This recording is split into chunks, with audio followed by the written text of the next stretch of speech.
Hey guys, this is Eskimo Poodle, and we are back to Let's Play Kingdom Hearts 2 Final Mix on Sony PlayStation 4. Last time we had our first round against Ansem, and we got our final Ansem report, and today we're going to sit here and read all 13 Ansem reports. They're actually much longer than the ones in Kingdom Hearts 1, so it'll probably take about 20 minutes or so, and that's going to be the entire episode. If you're looking for the form leveling that I said I was going to do in between episodes from last episode, well, that's going to pop up next episode. At the beginning of the next episode, I'm going to pretend like, I'm going to pretend like last episode was the previous episode, even though it wasn't, but you get the general idea. And now, we're going to go ahead and read all these Ansem reports, which, by the way, as soon as you go into the menu for the Ansem reports and you have all 13, you end up getting a trophy for it, called Searcher, so that's neat. I guess we got all the nobodies, too, so that's pretty cool. I feel like we might be missing a couple Heartless or something like that, but whatever. Anyways, journal, Ansem reports, let's go. We got 13 of these little bastards to read, so yeah. My efforts these many years have come to fruition, with the world I govern having become a paradise worthy of being called Radiant Garden. Nurtured by the pure water that is a source of life, fragrant flowers bloom in abundance, and the people face each day with hopeful smiles.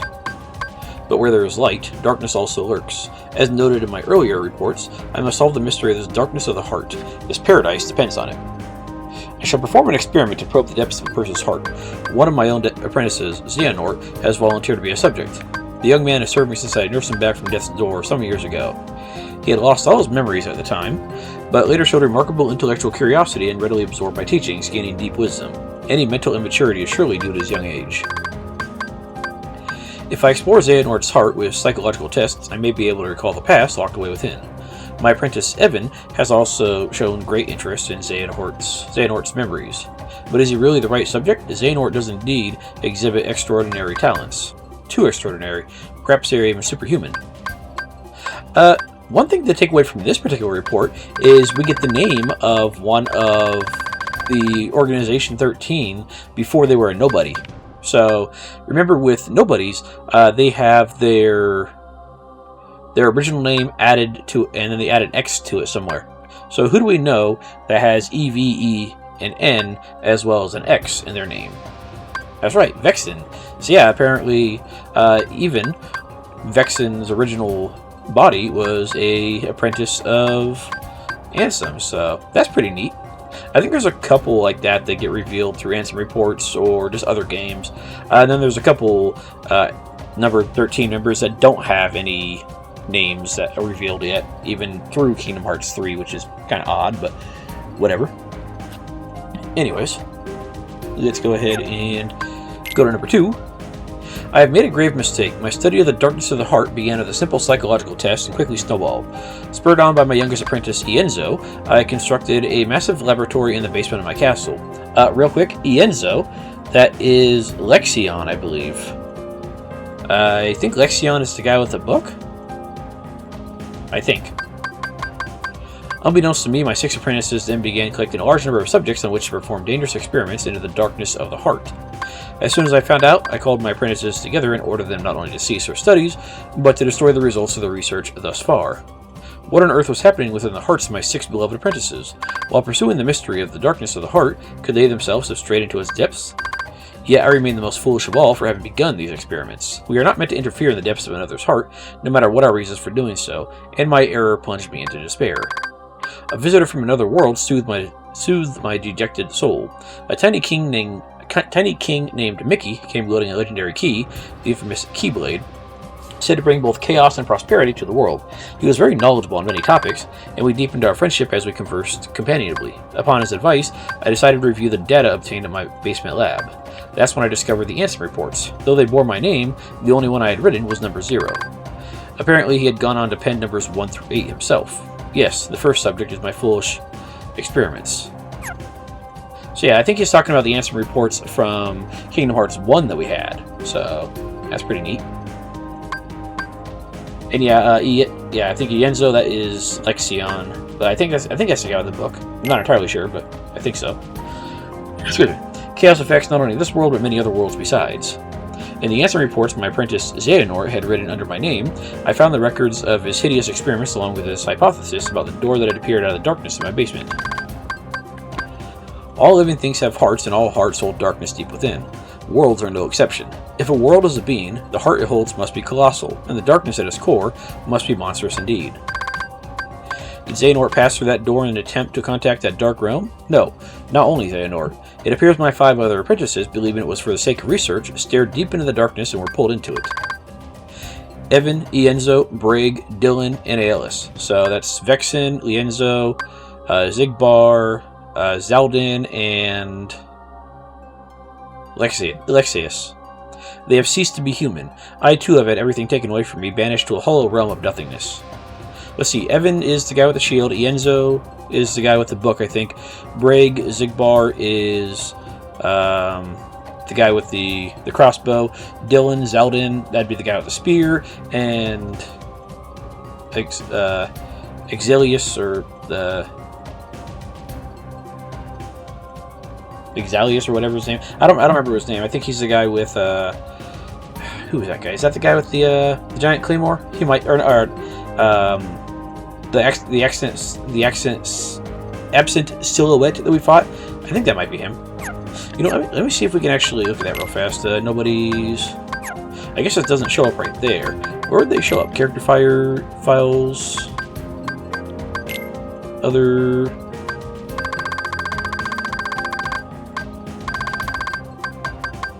Okay, so yeah, Alexius. Yeah, so that's the guy with the yeah, that guy right there. And then I guess they don't have the names for everybody, because I guess some of these guys, they don't know actually their names for some reason.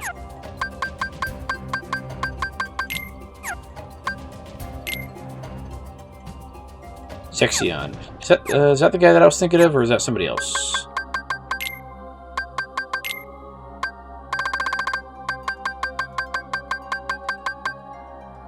Yeah, Zexion would be...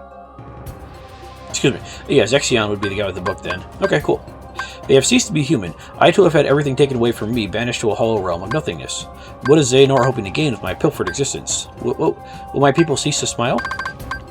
If the light of hope has been extinguished, I shall henceforth walk with darkness as a friend, here in the realm of nothingness to which I have been relegated.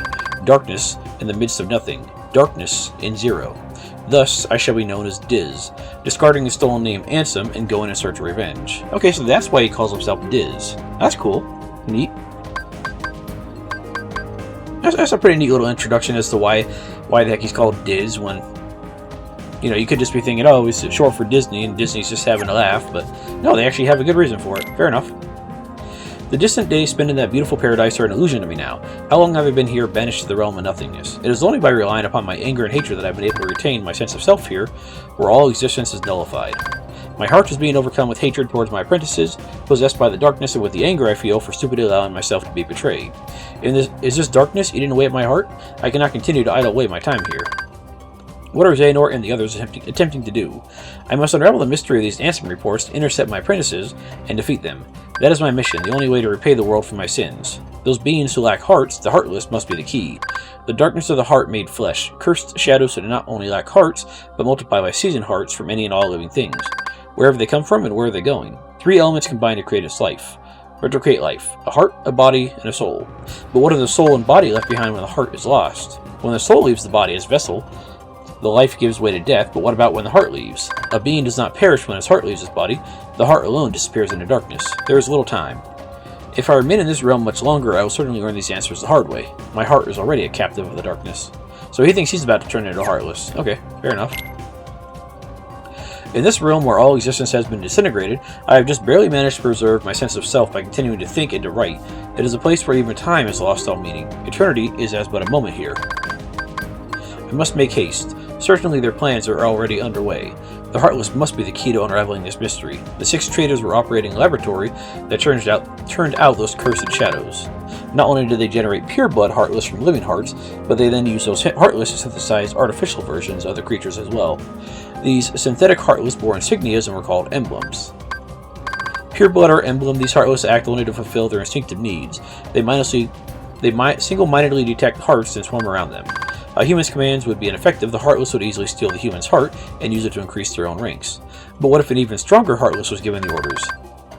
If he cast aside his own soul and body and became a Heartless, wouldn't he be able to control the otherwise intractable Heartless? Furthermore, wouldn't he be planning to make use of those creatures' instincts?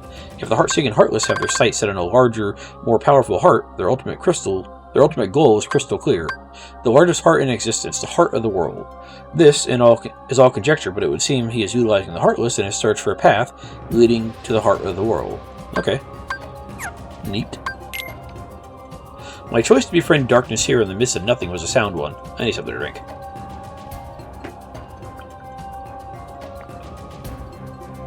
The moment I stared straight ahead with a calm heart, neither rejecting darkness nor fearing it, I gained a newfound power. A superhuman power, the power of darkness. It is likely Xehanort and the others were enraptured by this power, eventually becoming his prisoners. I do not intend to allow my heart to be devoured by the darkness as they did, of course. With this new power, I uncovered a corridor of darkness that connects the realm of nothingness to the outside world. While it is still difficult to come and go as I please, my banishment is now a thing of the past. To deceive Xehanort and my apprentices, I first used my power to change form before returning to the realm of light. As I had suspected, Xehanort had become a Heartless. Under my name, he commanded other Heartless in quest to snatch away the hearts of many different worlds. At the center of the hearts Xehanort had stolen was Kingdom Hearts, which attracts tremendous darkness to itself and attempts to send any and all matter back into its depths. The other 5 have disappeared. Have they become Heartless like Xehanort, or did they vanish after Xehanort exploited them? I became familiar with an unusual entity while pursuing the truth. It is the soul and body that remain when a being loses his heart. When a Heartless is born, these entities disappear from the realm of light to be reborn as entirely new beings in a completely different realm. While beings born of darkness and those lacking hearts may find them convenient, it is dangerous for others to make such use of the corridors of darkness. Darkness erodes the heart. In search of a place to proceed with my research and planning away from prying eyes, I found myself in Twilight Town. It is a quiet village, forgotten in the chasm between light and darkness. I situated myself in the basement of an abandoned mansion standing beyond the woods. My underground research resulted in one new discovery after another. Excuse me. When a Heartless is born, the body and soul left behind are reborn into this world as a different being. They possess different intentions than their Heartless brethren, and while it is unclear what these sentient things are after, it would appear that they are responsible for much bedlam in the world. My erstwhile friend the King and his subjects, along with the hero wielding the Keyblade, are battling the Heartless even as a new threat approaches. This new threat, they have given themselves a fitting name, I suppose. These non-beings, nobodies. A great number of nobodies have human form, as have the Heartless, yet the nobody born of someone with a strong heart retains its shape, with but the faintest visible changes. It appears my betrayers have retained their human forms as nobodies, and are gathering more followers in hopes of furthering a new scheme. Organization 13, formed of 13 nobodies with my betrayers at its core, has divided into 2. They are said to be carrying out some sort of research. Speaking to uncover the plans of this organization, I've decided to head for where 6 of its members have gathered, towering over the outer limits of the realm between darkness and light, Castle Oblivion. Oh, so I guess this journal is taking place during the Chain of Memories. So that's pretty cool. Let's see, 8. It appears that I have been too distracted by the behavior of Xehanort and his cohorts, and by the events occurring in their vicinity. My friend's struggle to protect the realm of light from the threat of Heartless is now over, with Xehanort's Heartless, going by the name Ansem, Seeker of Darkness, defeated at last. The other wielder of the Keyblade, this hero, traveled from world to world sealing up keyholes and laying Heartless low.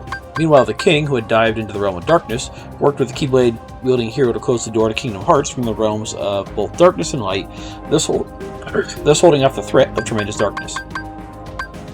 But there are still a great number of Heartless afoot, and Organization 13 and the nobodies continue to be active in the shadows. Indeed, the world is still a very dangerous place. We must find a way to do battle with these enemies, thus I will both make amends and have my revenge. It is for this that I have infiltrated Castle Oblivion. It consists of 13 floors above and 12 floors below ground, with the contents of its white rooms transforming in response to its visitors' memories. Organization 13 was conducting experiments on memory here. The subjects in these experiments, a girl named Namine, appear to possess extremely unusual abilities. Were they attempting to derive something from these powers? Refusing to be distracted by Organization 13, I'd returned to my own secret research, when a new visitor appeared at the castle today. It was Sora, the Keyblade-wielding hero who had defeated Ansem and his companions. Deep underground, the stench of darkness arose. All the players are coming together, it would seem. Okay, so he managed to get to Castle Oblivion before we even knew it existed, so that's pretty cool. I wonder if he's going to have anything to say about Namine here.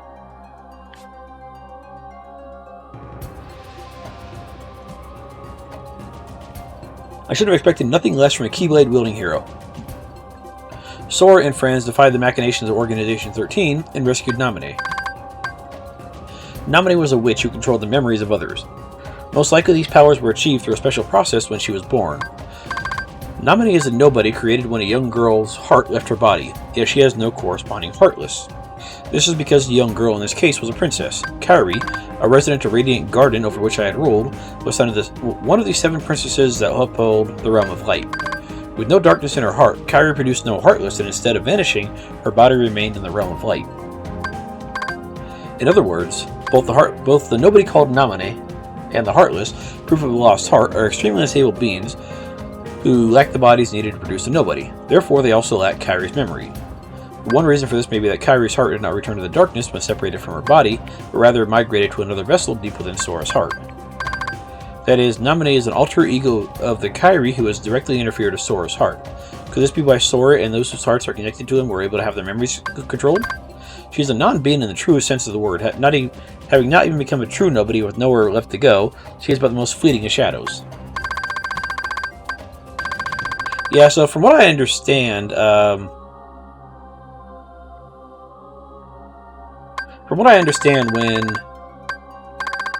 when Kairi was like all passed out and stuff in like the first game between like Neverland and whatever, she would have turned into a heartless right there, but instead, you know, her heart somehow migrated into Sora's. I think it actually like migrated into Sora's heart near the beginning of the game. Like, you remember when I think it was when Sora was trying to go into like, he was trying to like not get dragged into like the portal of darkness before he got tore off the island, and like Kairi kind of like ghosted through him. I think that's when her heart like took residence in Sora's heart in order to prevent trying to become a heartless or something like that. And then I think when Sora turned himself into a heartless by stabbing himself in the chest with the Keyblade of Heart, which was made from the Princesses of Heart, I think that turned him into a heartless, and at the same time it released Kairi's heart back into Kairi. But since Kairi's heart was being like released while Sora was turning into a heartless, somehow the Namine nobody was born. So as far as I can tell, that's the best way to describe Namine's birth. It might not even be the proper answer, but as far as I know, that's what it is. Sora went to sleep in order to recover the memories he lost in Castle Oblivion. It would take quite some time to bring back all the memories he had created in his lifetime. But Organization 13 held sway over Castle Oblivion. Sora would need to be kept someplace more secure. I persuaded Namine to move the slumbering Sora to Twilight Town for safekeeping. Namine, as I've written here before, she is the most unusual being. Born of the same process as the nobody, but lacking virtually all the elements of a nobody. Perhaps she continues drawing in hopes of capturing that which she lacks, the memories of others, especially Sora. I've arrived at a hypothesis. Oh, so they're going to tell how she was born anyways. I believe that Namine was born as a special type of nobody when Sora attacked himself with a Keyblade, causing his and Kairi's hearts to leave their bodies simultaneously. Namine emerged as Kairi's nobody, but the body and soul necessary to make a nobody, the body and soul necessary to exist as the nobody, belong to Sora. When a person's heart is stolen, a heartless is born with no sense of self, and the body and soul left behind give rise to a nobody. But what if one willingly releases one's heart from one's body? Sora and Xehanort retain their selfhood even after becoming heartless. Then there are Kairi and Namine. Kairi was exceptional for having had no darkness in her heart. Also exceptional was that her heart, once freed, migrated to a new vessel, Sora. The combination of these two theoretically unlikely exceptions may be behind this anomaly. There are matters I must attend to while Sora is sleeping. A new ally has appeared on the scene, Riku.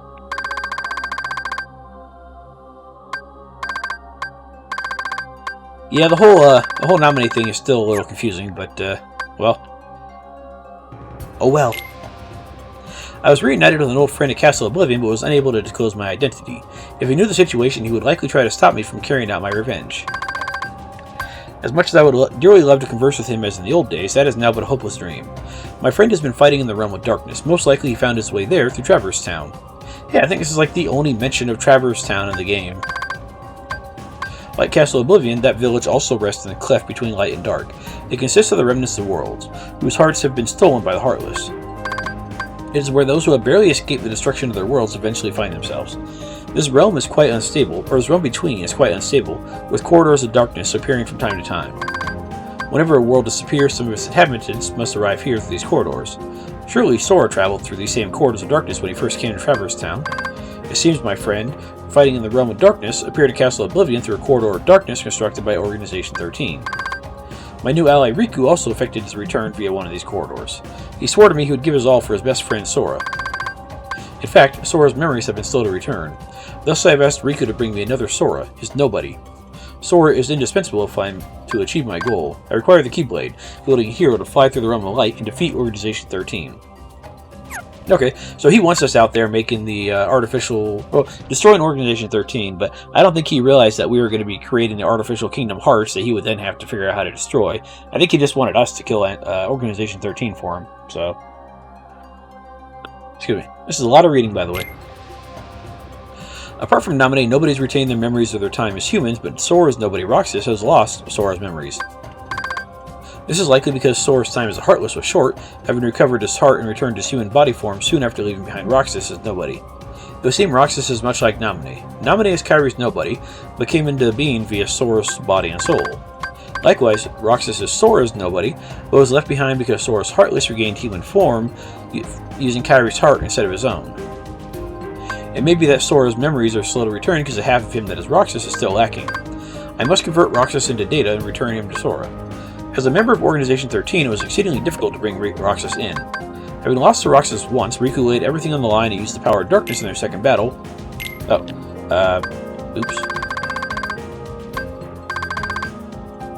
Used the power of darkness in their second battle, only just managing to bring Roxas back with him. But Organization 13 grows ever nearer. Here, Twilight Town is where Roxas was reborn as a nobody. This is where Roxas first encountered Organization 13 and joined its ranks. They are bound to search this place thoroughly. First I shall convert all of Twilight Town into data and construct the world duplicate in Sora's memories. I shall place Roxas within that world to live out his days and regain those memories. There is little time. The organization's schemes must be making steady progress as well. Okay, so that's why, we already knew that, Roxas kind of had Sora's memories, and when he returned to Sora, Sora would get all his memories back. Or, actually, I don't know if we knew this. I don't know if we actually knew that Roxas had Sora's memories. I think we just thought that in order for Sora to wake up, we had to combine his nobody, which we didn't know was nobody, into his actual body for some reason, but I guess that explains it. Roxas was holding on to a bunch of memories that Sora needed. Fair enough. Does it really matter if Sora forgets a couple things? He's not that bright anyways. But maybe it does in that case. Tomorrow Sora awakens. My long and drawn-out revenge is nearing its end. Xehanort, who took everything away from me, though as a Heartless he is no more, as the leader of Organization 13, his ambition once again is to capture Kingdom Hearts, the most colossal heart of all. His Heartless had attempted to draw out the great darkness Kingdom Hearts, created from the heart of all worlds. His nobody, however, is now almost finished gathering human hearts to be assimilated into Kingdom Hearts as well. The Fool. Only one mystery remains. How did Xehanort manage to open the door that appeared in the basement of my castle? No, any theory posited now, when everything is nearing completion, would be meaningless. Roxas, Ansem, Naminé, they defy all logic, and yet there they are. Singular exceptions to the rule. The theories proposed by me and by Organization 13 have been blown to pieces by a handful of strong-hearted individuals. Sora, Kairi, Riku. Ah yes, Riku. Though his heart had its weaknesses, making it prone to darkness, he found support in the hope he discovered beyond suffering. This hope allowed him to stand his ground and turn the darkness in his heart from an enemy into his greatest weapon. When all this is over, it is my fervent hope that he will be able to return with Sora to his island. If I can, I should like to return to Radiant Garden to look once more upon the beautiful water, the lovely flowers, and the hopeful smiles of the people. Dear King, my friend, I believe that at some point in time you will come across these, my truthful accounts. How I wish I could have chatted with you again. I was a fool, obsessed with revenge. Forgive me. About Radiant Garden, you're not going to be seeing it looking the way you're hoping it to be seen, so it's just not looking that right. So, yeah, you're not going to be seeing much of Radiant Garden because, well, it's looking kind of different these days. Why are some of these like number 2? Oh, because you guys. Okay. So like, why is it saying like number 2 or whatever? I think you're the one we defeated. Yeah. Oh well. Let's see. Well, there we go. There's all the Ansem Reports. It kind of explains stuff, and it kind of doesn't. Next episode, well, we're going to be back to adventure. So, guys, thanks for watching and listening and staring at the screen while a bunch of text rolled by. And I'll see you guys next time. Have a good one.